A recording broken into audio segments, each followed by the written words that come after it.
Hello and welcome to How I Deal with the Unexpected, or the more formal title of Leadership Imperatives and PreEvent Preparation. I'm Vince Dion, VE6LK, and I've been operating portable and events for over 20 years. I'm going to tour you through my Go Kit that was born after my experiences in disaster response and several public service events where things went unexpectedly wrong. And I'm going to share with you the key design points around building your own kit. At points during the presentation, I'm going to invite you to grab a copy of information that's up on the screen. Those are my lists for you as starters so that you can do what I do. Please feel free to take photos and screen grabs of any of this if it's helpful. It's my hope that you're going to come away from this presentation with a usable checklist to help you prepare for your events as either a leader or a participant. So take note. I'm going to bounce around a bit in topics with you today. Today, I'm going to talk about who's Vince, and tell you some stories from the field, talk about pre-event preparation, talk about managing your team and managing yourself, a field kit design approach that you can use, and lastly, leadership imperatives. So who's Vince? Well, I was interested in radio at age 7 and licensed at 40, and that's a long story all on its own. Public service for me has been why I got into radio. My very first event for me was a tremendously fulfilling learning experience. You'll hear that story in just a moment. I'm certified in ICS at level 300. I'm the Oxcom Associate Emergency Coordinator for the Alberta Foothills area.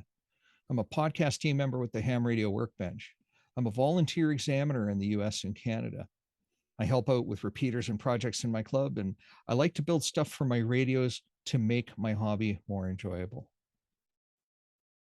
Many of us enjoy doing public service events despite the inherent challenges that come with them. I got into ham radio with only that aspect of the hobby in mind, and I've explored so many other things in that area, in the hobby since first licensing. For me, this quote is the one that really brings it all home.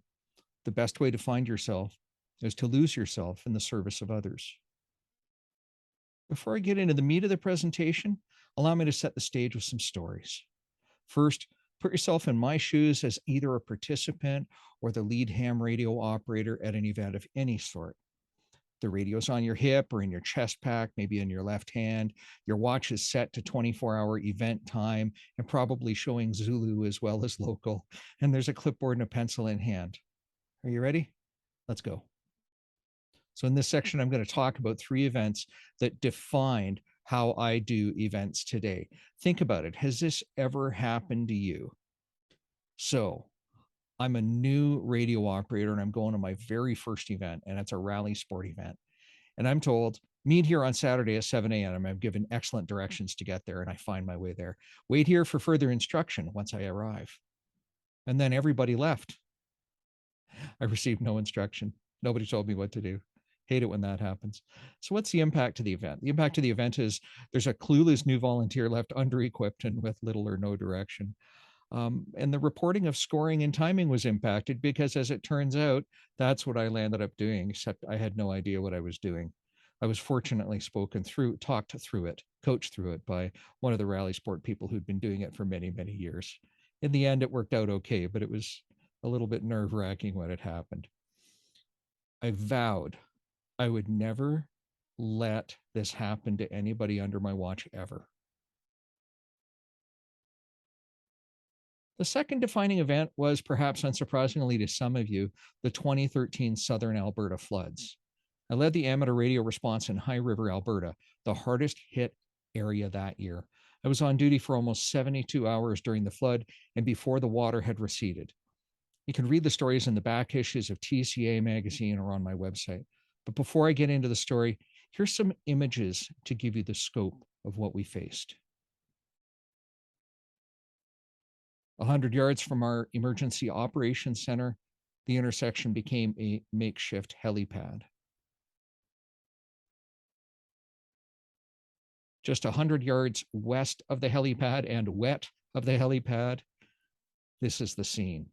Farm vehicles and dump trucks bringing people out of their homes and boats. The parking lot at the EOC is unloading evacuees being taken to reception centers. You can see my antennas in the foreground. And lastly, inside the hot, noisy, and very cramped Emergency Operations Center. It's a room designed for 15, maybe 20, and it was holding 60 in this photo, taken minutes before the arrival of the provincial premier on the third day. It's in full swing. Did I mention it's hot and noisy?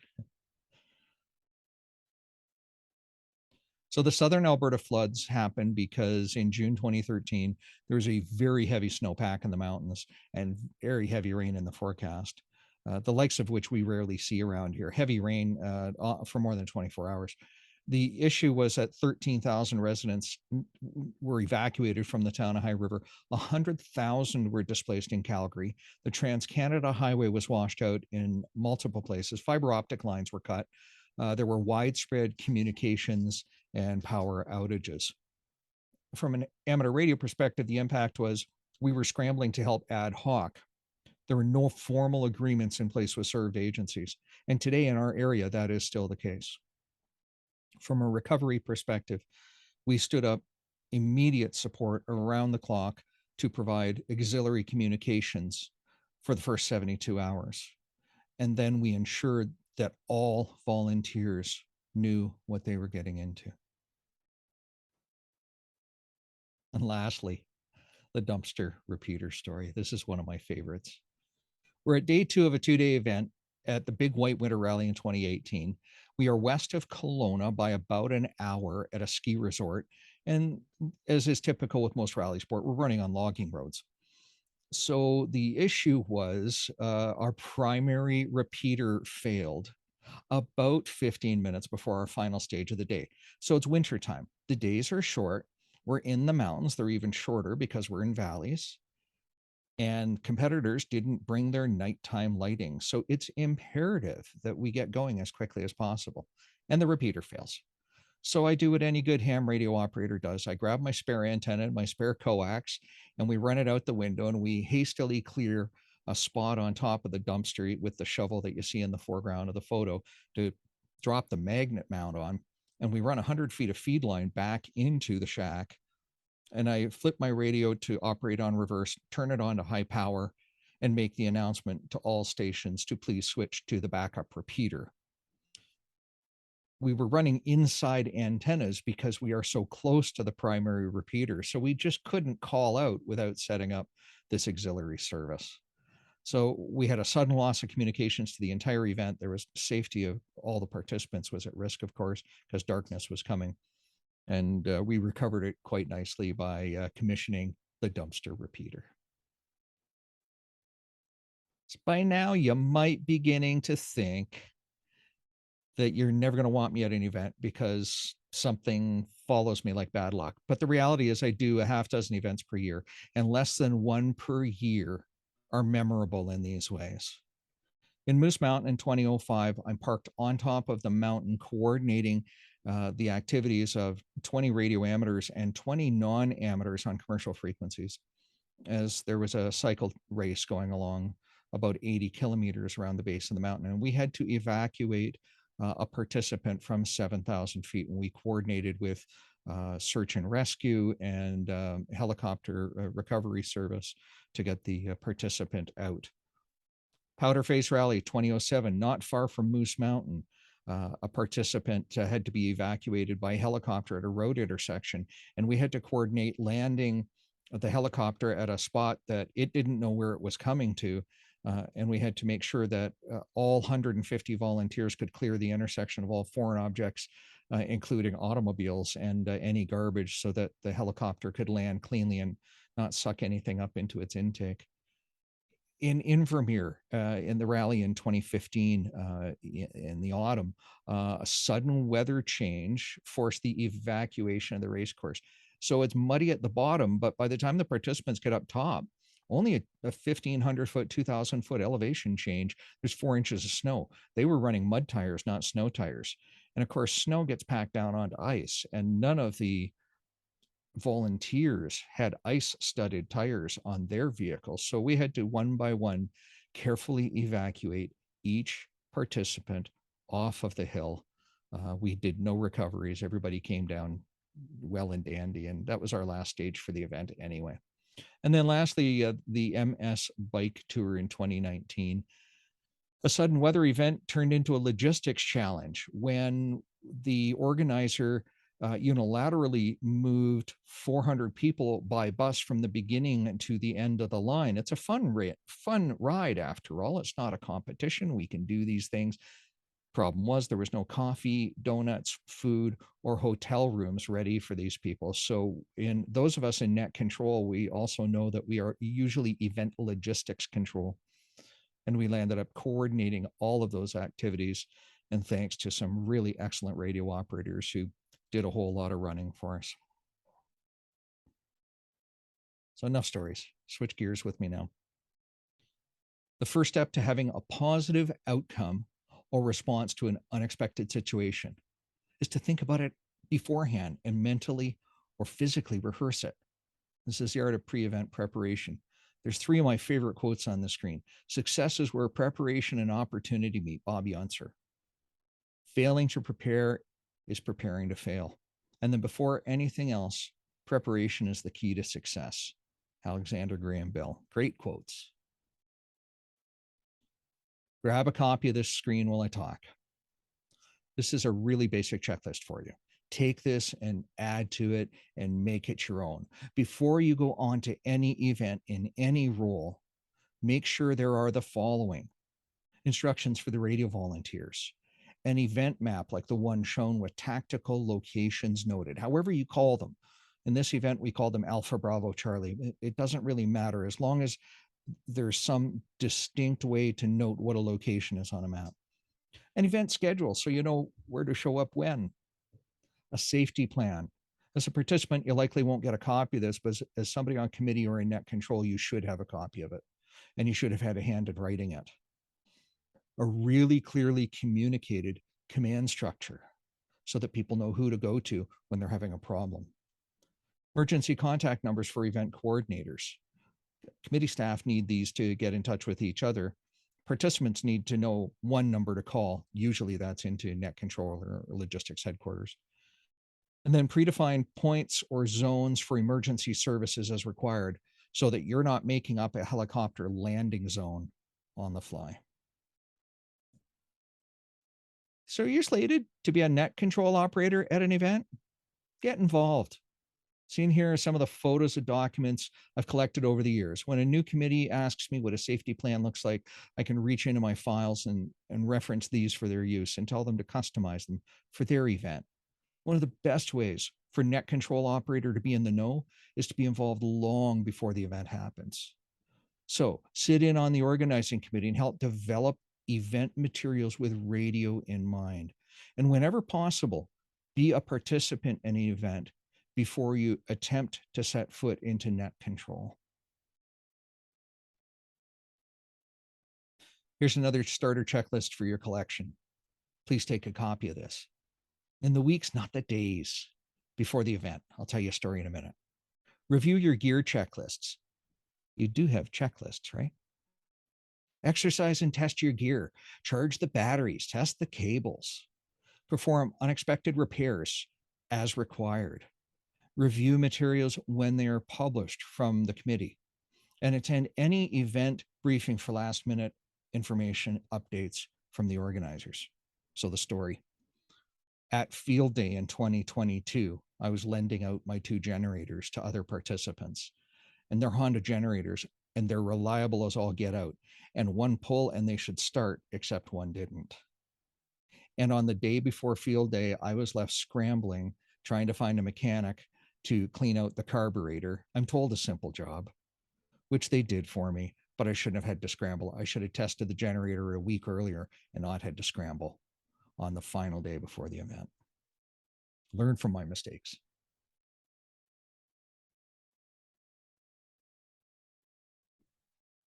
So continuing on the theme of soft skills, we're all leaders. Leadership doesn't always imply leading others.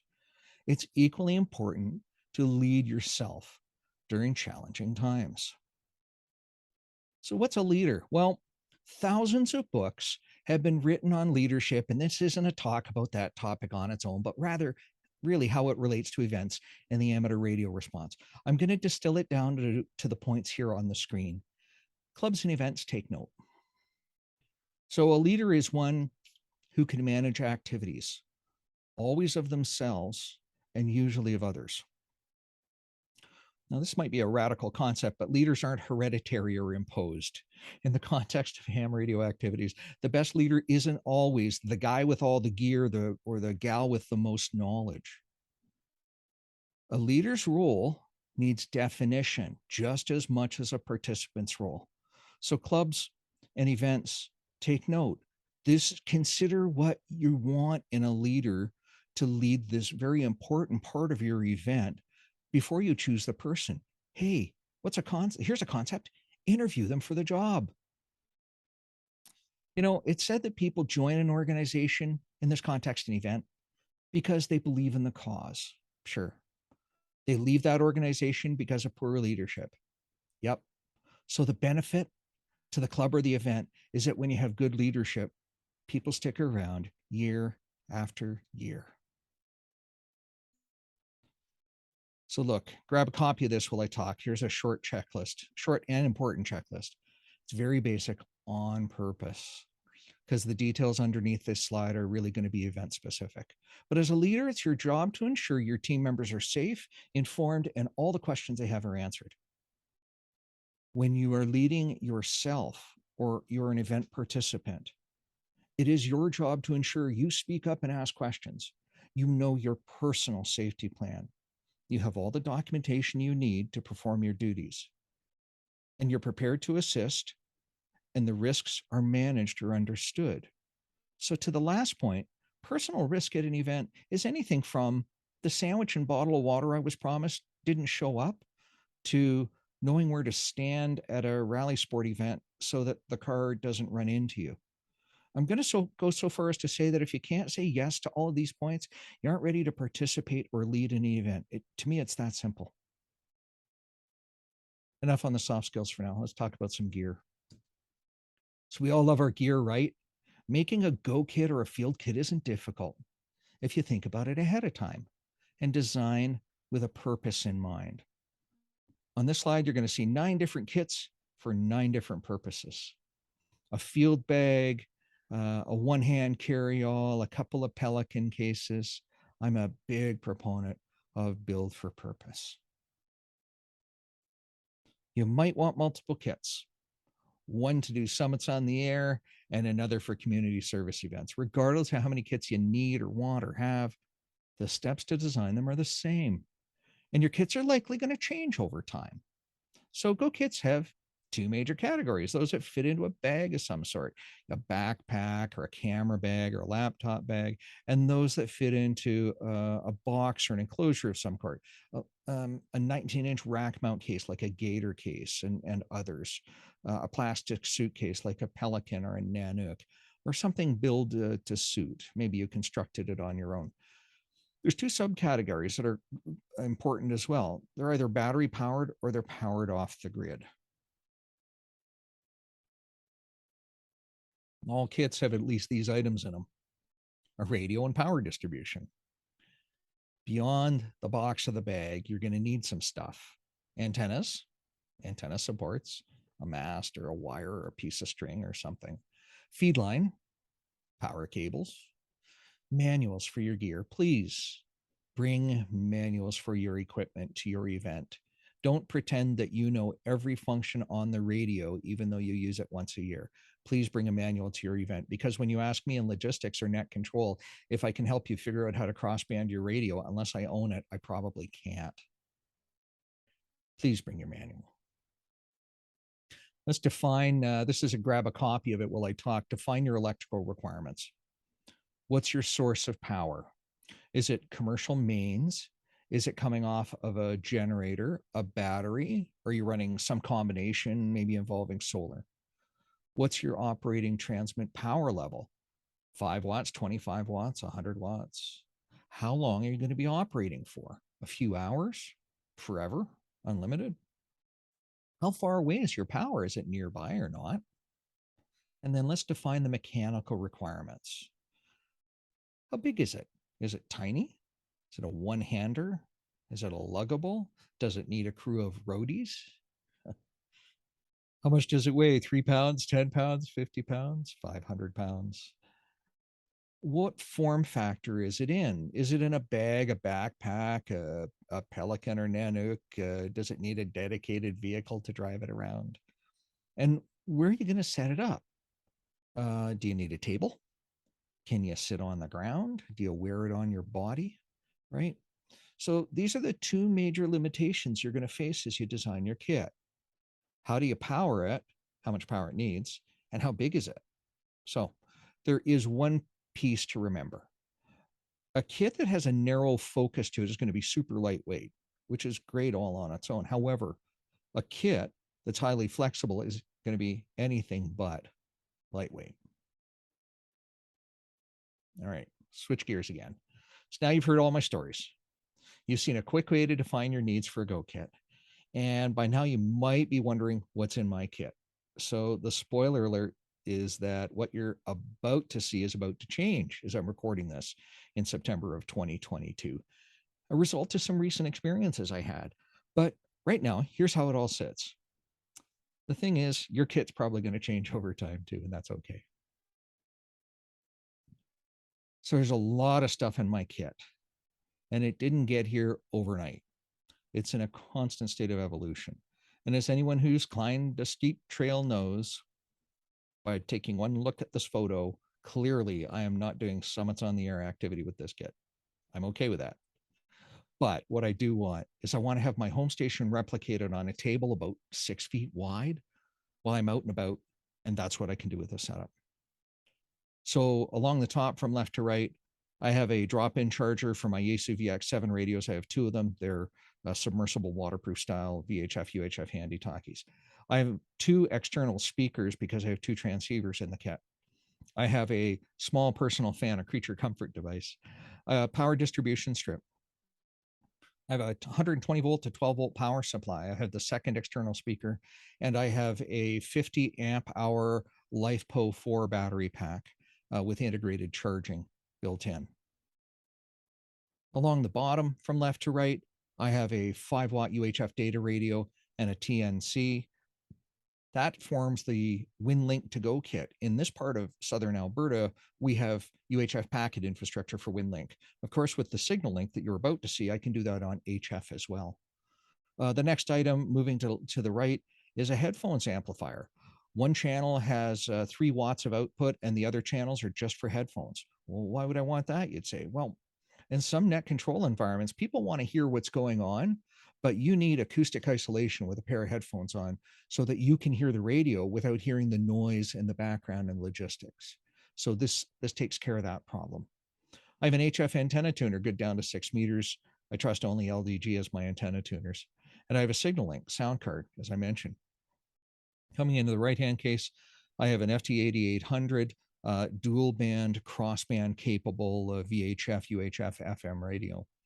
And then I have a Yaesu FT857. It's an all-mode radio, 160 meters, 70 centimeters, shack in a box kind of radio. And I have an external FT meter, which helps me with digital modes. And lastly, I carry a Panasonic Toughbook CF53 computer. It's an i5 based computer running Windows 7, and there's reasons for that I can talk about offline. It's my radio computer. I probably carry two computers with me, one for doing radio and one for all the rest of the stuff.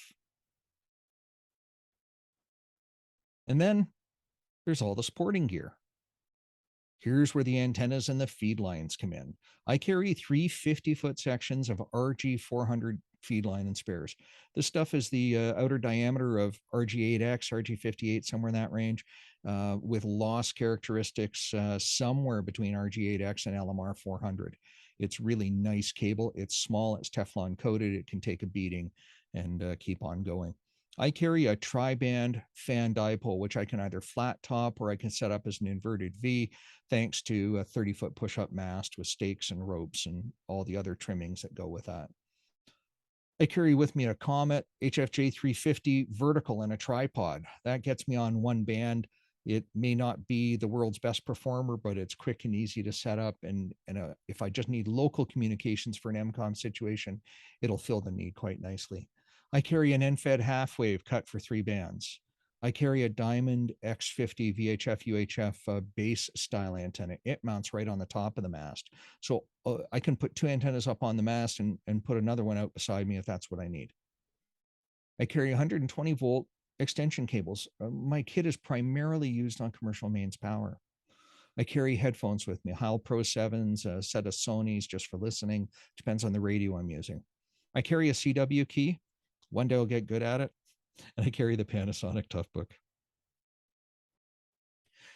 Now the screen's complete. Grab a copy of this while I talk, because now the screen shows the problem solvers. This is all the non-radio stuff that makes your life go so much easier. This is the stuff that, as the expression goes, don't leave home without them. 3M blue painter's tape. The 2 red asterisks say, accept no substitutes. Don't buy the cheap stuff, buy the good stuff. You'll thank me later. These are great for putting documents on a wall or on a desk and not leaving a trace of glue when you remove them. Assorted Sharpie brand markers. I carry 4 or 5 different colors with me. Dollar store carabiners, because as you can see in this photo, along with the Lee Valley Tools rare earth magnet hooks, and you can buy these at multiple suppliers. I buy mine at Lee Valley, but the idea is neodymium magnets because they're super strong and they're super small. And as you can see, I've used the hook and a carabiner to do cable management, get the cables up. Instead of running across the floor out the window, I can run them across the ceiling and out the window to my antennas outside, wherever I might be set up. I carry writing sticks and clipboards and paper. I probably carry a couple of clipboards with me. I carry extra feed line just in case. I carry an extra set of magnet mount VHF UHF whips, and I carry some portable ground planes in case I can't stick them to anything. I can put them on a ground plane and set them on top of a bookshelf or something. I've done that a few times. I carry a set of hand and soldering tools because I'm usually the guy people come to say, can you fix this? Also, when I'm doing communications, the message has got to get through. So I'd rather be able to repair it than go without it. And I carry an antenna analyzer with me as well. All right. I'm nearing the end of my time with you today. So let me leave you with one more checklist to take away. I'll tell you when it's complete on the screen. I'll build up to it. The one on the screen, the point on the screen is, in my mind, mandatory. Constantly reassess the situation and move forward. This prevents analysis paralysis. Shorter events might need shorter time windows, the way you see here, but the principle is still the same. For me, on a multi-day event, every 4 hours, I stop, assess, and plan. And I'm thinking 12 to 36 hours ahead as to what I might need.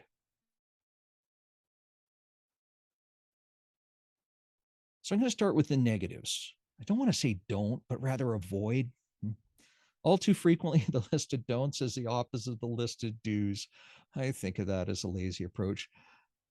So the first thing to avoid doing is building a list of don'ts that are the opposite of the do's. Please avoid showing up without a radio manual. You've heard me say that before. Do not show up without orders or a request to do so. In Aries or Oxcom speak, that is, do not self-deploy. Avoid analysis paralysis. Look at the bottom of the screen and use that point and that process, and that'll help get you out of analysis paralysis. Move forward with the best information you have at the time and constantly revise it, right? Avoid doing it all yourself. Delegate to others, ask others for help. People want to help generally. And avoid not rehearsing with your gear. This isn't the kind of, when you're in a disaster or an emergency situation, that's the wrong time to be learning about your radio. Take your gear out regularly and exercise it. Now the entire list is on the screen. Grab a copy of this while I talk. Do study the event and the area beforehand. For me, that means I pull it up on Google Earth and I take a look at the satellite view and the street view, and I really try to get a good picture of where the event is and what it looks like. I might jump in my vehicle and go drive the event route so I can see it for myself, especially if I'm on committee. Do go through and plan out your what if scenarios. What happens if my primary repeater fails? Then what do I do? Plan that out. Do know your people and your resources. Spend some time, if you're in the leadership position, leading others, spend some time getting to know your volunteers so that you have some idea of their personality and their capabilities. Do set appropriate expectations for your team. Tell them exactly what they're walking into. In the 2013 floods, when I was on the phone recruiting people, I said, I am sending you to point XYZ. Please bring food and water and everything you need to sustain yourself for 16 hours. I'm only going to work you for 8, but you never know. It might change. Do stay flexible, hydrated, and rested. Keep a cool head at all times. Make decisions based on the information you've got at hand and revise them later if needed, down to the mantra at the bottom of the screen, right? And then immediately after the event, review it with your team, even if that's yourself, because you're leading yourself, and build your lessons listed document, like do a hot wash, as some groups would call it. Oh, what's a lessons listed? Most people call this lessons learned. You know, we shouldn't do this next time. We shouldn't do that next time. That's lessons listed. It's only lessons learned when you put it into practice. So look, remember, leadership is both of others and of yourself. The list equally applies if you're running the event or a participant at it. So look, I hope you found all of this information helpful and thought-provoking. There's a couple of points I didn't speak to around things like interoperability. From a technical perspective, things like frequencies and the mode and the power connectors and such, and behavioral interoperability, things like ensuring everyone has a common footing in best practices like ICS and others. These are well discussed within our community already, and in my mind, these are foundational to any event. And they're also promoted by leaders to ensure that we can all work together in harmony when we do come together. I'd like to thank you for inviting me to present today at the 2022 Radio Amateurs of Canada Conference. I'm very honored and humbled to be here with you today. If I'm unable to address your questions once the floor opens up, please reach out to me by any of the methods you see here on screen. Thank you, and 73.